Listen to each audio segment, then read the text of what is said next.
وہ بھارت کے پیدا کردہ حالات سے بھی زیادہ بدتر ہے. آپ کہتے ہیں جی کہ لاڈلا بچہ ہے آزاد کشمیر. انہوں نے کہا جی آزاد کشمیر ایک الگ ریاست ہے, ہمارا کوئی باپ نہیں ہے, تو ہم کسی کے لاڈلے بچے نہیں ہیں. یہ آزاد کشمیر کے عوام طے کریں گے کہ انہوں نے پاکستان کے ساتھ الحاق کرنا ہے یا نہیں.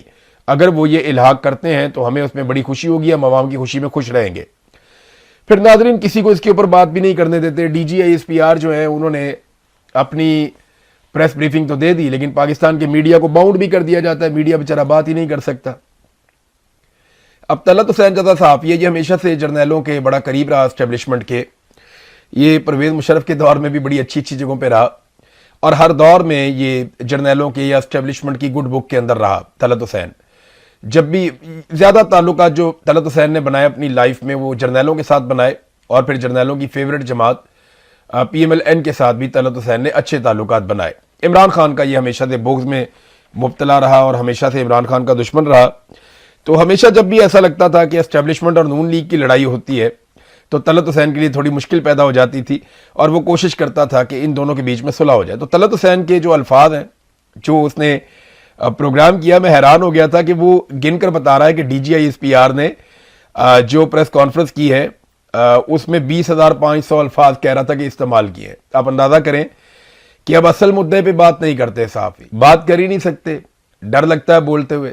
صاحب بہادر ناراض ہو جاتے ہیں اور گھر سے اٹھا لیتے ہیں, ٹارچر بھی کرتے ہیں, فیملی کو بھی نقصان ہوتا ہے, کاروبار بند کر دیتے ہیں. آپ کے گھر میں کوئی اور کوئی کام نہیں کر سکتا, چاہے آپ کے گھر میں کوئی بہت اچھا کھلاڑی بھی ہو وہ بھی نہیں کھیل سکے گا, چاہے وہ کسی بھی میدان کا ہو. تو یہ تو پھر آپ کو برداشت کرنا پڑتا ہے.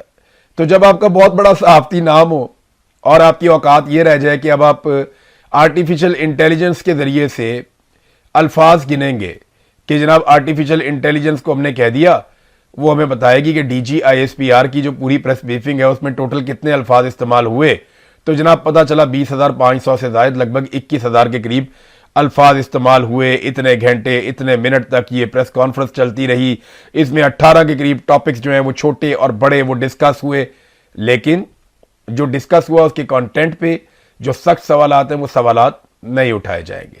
یعنی ٹائم ضائع کرنا ہے اپنا آن ایئر کا, تو وہ ان چیزوں میں کر دیتے ہیں. یہ بڑے گھاگ لوگ ہیں, استاد لوگ ہیں, پرانے لوگ ہیں, انہیں پتہ ہے کہ ٹائم کیسے ضائع کرنا ہے, اور یہ اسٹیبلشمنٹ سے بگاڑ کے سروائیو بھی نہیں کر سکتے. ہر دور میں یہ اسٹیبلشمنٹ کے مرہون منت بھی رہے ہیں, ان کی گڈ بکس میں بھی رہے ہیں, اور اپنے آپ کو صحافی ثابت کرنے میں بھی کامیاب ہوتے رہے ہیں. ناظرین اسٹیبلشمنٹ کو ایسا لگتا ہے ابھی بھی ایک چیز کی غلط فہمی ہے. اس پہ نا بہت سارے ہمارے دوست ہیں جرنلسٹ, بہت سارے تجزیہ کار, وہ لگاتار یہ بتا رہے ہیں کہ عاصم منیر اس سسٹم کی جگہ ایک نیا سسٹم لے کر آنا چاہتے ہیں. اب ملٹری اسٹیبلشمنٹ اس غلط فہمی کا شکار ہے کہ ہم تو بڑے مقبول ہیں, لیکن یہ جو پولیٹیکل پارٹیز جن کا ہم نے ساتھ دیا ان کی وجہ سے ہم غیر مقبول ہو گئے. یہ وقت چلا گیا, یہ 2022 کی بات ہے جب ملٹری اسٹیبلشمنٹ نے یہ فیصلہ کیا کہ وہ نواز شریف کو اور زرداری کو سپورٹ کریں گے. تو اس وقت پاکستانی ملٹری اسٹیبلشمنٹ کے یا جرنیلوں کے اس لیے خلاف ہو گئے کہ یار آپ ایسے نالائکوں کو, نکموں کو اور چوروں اور ڈاکوؤں کو آپ سپورٹ کرنے جا رہے ہیں. تو کیونکہ آپ ان کو سپورٹ کرنے جا رہے ہیں اس لیے لوگ ان سے ناراض ہو گئے اور ان کی مقبولیت میں کافی کمی آئی. لیکن اب پلوں کے نیچے سے بہت پانی نکل گیا. اب لوگ یہ سمجھتے ہیں کہ نواز شریف اور زرداری اتنے بڑے قصوروار نہیں ہیں جتنی بڑی قصوروار پاکستان کی ملٹری اسٹیبلشمنٹ یا یہ جرنیل جن کے کنٹرول میں سارا نظام ہے, جتنے بڑے ذمہ دار یہ ہیں ہر خرابی کے. اب پاکستانیوں کی سوچ بدل گئی ہے, لیکن ملٹری اسٹیبلشمنٹ کو یہ لگتا ہے کیونکہ ہم نے انڈیا سے لڑائی جیتی ہے, ہم کوئی نہ کوئی گیم ڈال دیں گے تو پبلک ہمیں معاف کر دے گی, یہ سیاست دانوں کی وجہ سے ہم گندے ہو رہے ہیں. اب دیکھیں نا, جب آپ کے آس پاس سے خوش آمدی ہوتے ہیں نا تو وہ آپ کو ایسی باتیں بتاتے ہیں, پھر آپ کو لگتا ہے کہ شاید آپ بڑے مقبول ہیں, یہ تو سیاست دانوں نے آپ کو گندا کیا ہوا ہے. ایسا ہوتا ہے, اس طرح کی غلط فہمیاں ہو جاتی ہیں, اور ہماری اسٹیبلشمنٹ کو ابھی بھی یہ غلط فہمی ہے. انہیں لگتا ہے کہ وہ خود آ جائیں گے یا کوئی اور نظام لے آئیں گے تو لوگ قبول کر لیں گے. ویسے بھی لوگوں کی ان کو کوئی زیادہ پرواہ ہے نہیں. تو محسن نقوی نے جو تاجروں کو پیغام دیا, محسن نقوی کے ذریعے سے ایکچولی وہ پیغام عاصم منیر صاحب کا ہی تھا, وہ جو دیا گیا تاجروں کو, تو انہوں نے اپنی انٹینٹ شو کی ہے.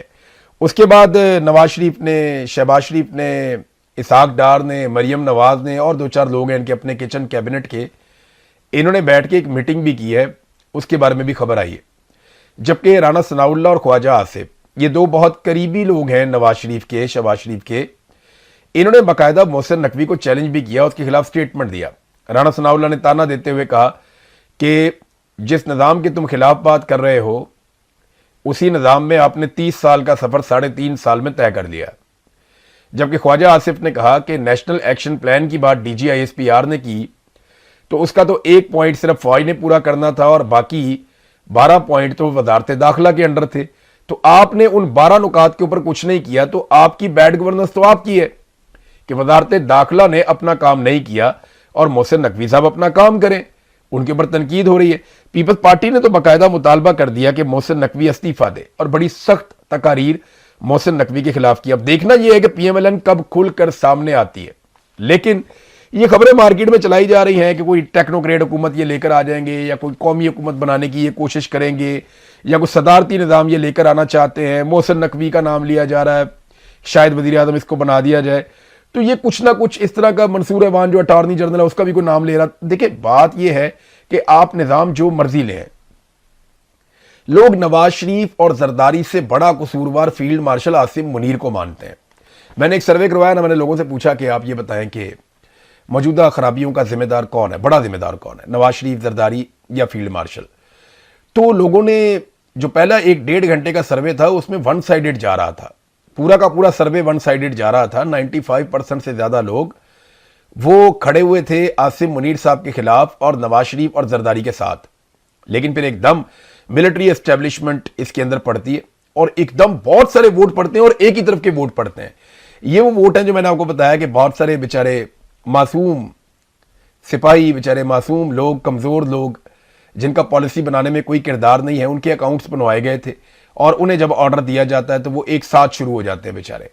تو انہوں نے پھر باٹ شاٹ لگا کے کوشش کر کے انہوں نے اس کو مینج کر کے تھوڑا بہت فیس سیونگ لینے کی کوشش کی ہے۔ تو وہ اب اس بات کے اوپر بضد ہیں کہ نہیں، ہمیں لوگ پیار کرتے ہیں، اصل میں ان سیاستدانوں کی وجہ سے لوگ ہم سے نفرت کرتے ہیں۔ ایسا نہیں ہے۔ نواز شریف نے یا شہباز شریف نے یا آصف زرداری نے کھڑے ہو کر ڈی چوک میں گولی نہیں چلائی تھی، نہ انہوں نے گولی چلانے کا آرڈر دیا تھا، نہ وہ یہ بات مانتے ہیں، وہ کہ ان کے اوپر ایف آئی آر کروانے کی کوشش کی گئی۔ یہ پاکستان کی ملٹری اسٹیبلشمنٹ کا کارنامہ ہے۔ عمران خان صاحب کے ساتھ جو کچھ بھی ہوا انہوں نے کبھی نہیں کہا میرے ساتھ یہ نواز شریف نے کیا یا زرداری نے کیا، وہ ہمیشہ کہتے ہیں یہ میرے ساتھ فیلڈ مارشل عاصم منیر نے کیا، میری بیوی کے ساتھ جو ظلم ہوا وہ سب کچھ فیلڈ مارشل عاصم منیر نے کیا، اور وہ یہ بھی کہتے ہیں کہ اگر مجھے کچھ ہو گیا تو بدلہ فیلڈ مارشل عاصم منیر سے لینا ہے کیونکہ یہ ذمہ دار ہوں گے۔ یہ عمران خان صاحب بھی کہتے ہیں، یہ بے شمار اور لوگ کہتے ہیں۔ یہ غلط فہمی جو ہے نا، یہ کوئی نیا تجربہ کریں گے تو ان کی دور ہوگی، اور مجھے بھی ایسا لگتا ہے، بہت سارے اور لوگوں کو بھی ایسا لگتا ہے کہ شاید آنے والے دنوں میں یہ کوئی نیا تجربہ کر بیٹھیں گے، کیونکہ یہ 2-3 سال کے بعد نا ان کی طبیعت خراب ہونا شروع ہو جاتی ہے۔ یہ ہر 3 سال 4 سال کے بعد ایک نیا تجربہ کرنا چاہتے ہیں اور اب دوبارہ سے وہ اسی طرح کا کوئی نیا تجربہ کرنے جا رہے ہیں۔ ناظرین، عمران خان صاحب کی صحت کے حوالے سے مراد سعید صاحب نے اب ایک سٹیٹمنٹ دیا، وہ سٹیٹمنٹ میں پہلے آپ کے سامنے رکھ دیتا ہوں۔ یہ سٹیٹمنٹ آپ دیکھ لیں۔ اس سے پہلے کہ میں سٹیٹمنٹ کھولوں ایک خبر آپ کو میں اور دے دیتا ہوں کہ بڑے پیمانے پہ کشمیریوں کو اسلام آباد سے گرفتار کیا جا رہا ہے۔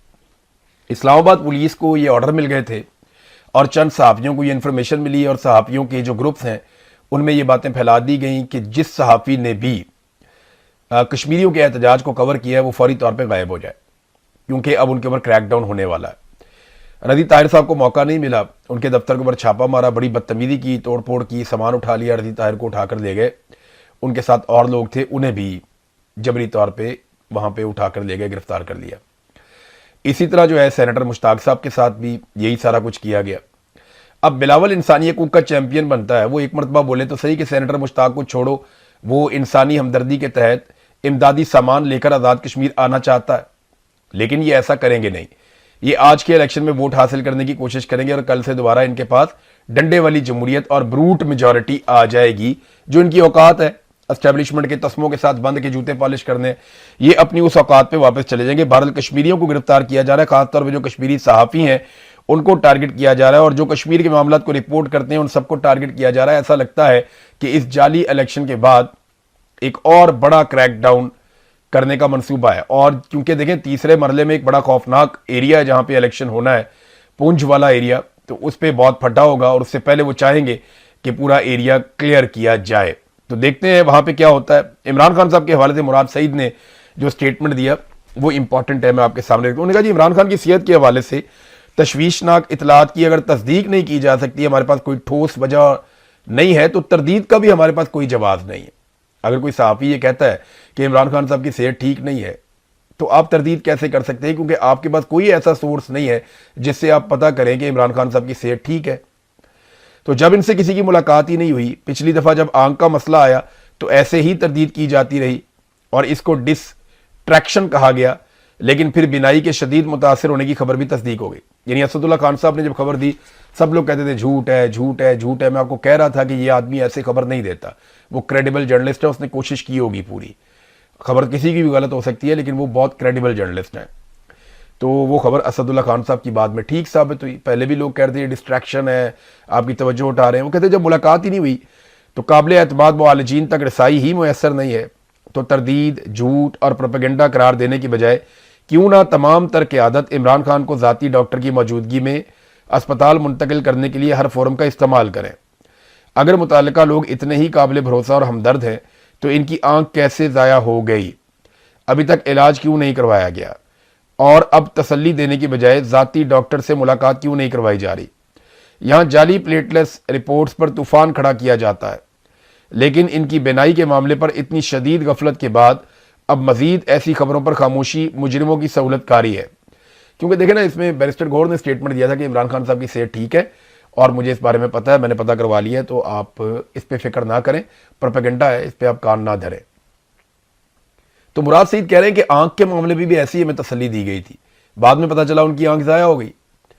تو یہ کیوں اس قسم کی تسلی ہمیں دی جاتی ہے؟ تسلیاں دینے کی بجائے یا یہ کہنے کی بجائے کہ ان خبروں کی کوئی صداقت نہیں ہے, بعد میں بھی خبریں سچ نکل آتی ہیں بعض اوقات, تو آپ طاقت کا استعمال کریں, زور لگائیں, عوام کو نکالیں, دباؤ ڈالیں اور عمران خان صاحب کو ان کے ذاتی معالجین کی نگرانی میں اسپتال پہنچائیں. یہ ان کا لب لباب ہے. ناظرین, یہ ایک میں ویڈیو دیکھ رہا تھا, یہ ہنگو میں جو اٹیک کیا, ضلع ہنگو میں طالبان نے جو اٹیک کیا تھا, ٹی ٹی پی نے, اس میں پولیس اہلکاروں کو وہ اٹھا کر بھی لے گئے تھے اور 22 پولیس اہلکاروں کو وہ ساتھ لے گئے تھے. 17 پولیس اہلکار وہاں پہ شہید ہو گئے تھے, ڈی ایس پی سمیت. یہ بڑی جیداری سے لڑے ہوئے تھے. 31 لوگ جو ہے وہ زخمی تھے اور چھوٹا بڑا اسلحہ بھی سارا وہ اپنے ساتھ لے گئے تھے. اب یہ ویڈیوز آ رہی ہیں کہ قبائلی عمائدین گئے, انہوں نے کہا جی یہ پولیس والے چھوڑ دیں, تو وہ پولیس والوں کو قبائلی عمائدین کے کہنے کے اوپر چھوڑا گیا اور اس بات کی ضمانت لی گئی کہ آئندہ یہ لوگ پولیس کی نوکری نہیں کریں گے. اور فی پولیس اہلکار کو طالبان نے, یہ ویڈیو کے اندر نظر آ رہا ہے, 10-10 ہزار روپے کا خرچہ بھی دیا. پولیس والے وہاں سے نکلتے وقت طالبان سے گلے ملتے رہے اور ان سے معافی بھی مانگتے رہے.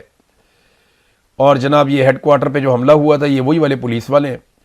طالبان نے اپنے موقف میں بتایا کہ یہ کاوش اس بدلے کا تسلسل تھا کہ ضلع ٹانک میں حملے کے بعد ہمارے مجاہدین کی بے حرمتی کی گئی, ان کی لاشوں کو جلا کر چوراہے میں عوام کے لیے رکھا گیا تھا, تو یہ ہم نے اس کا بدلہ لیا تھا. یہ ٹی ٹی پی نے موقف دیا اور عمر پشتین نے یہ جناب ویڈیو اور اس کے اوپر یہ ساری خبر جاری کی ہے. یہ ہے ناظرین حالات پاکستان کے, اور ہماری ملٹری اسٹیبلشمنٹ کو کرنی ہے سیاست, کیونکہ انہیں سیاست سے فرصت ہی نہیں ہے. اب تک کے لیے اتنا ہی, اپنا خیال رکھیے گا, اپنے اس چینل کا بھی. اللہ حافظ.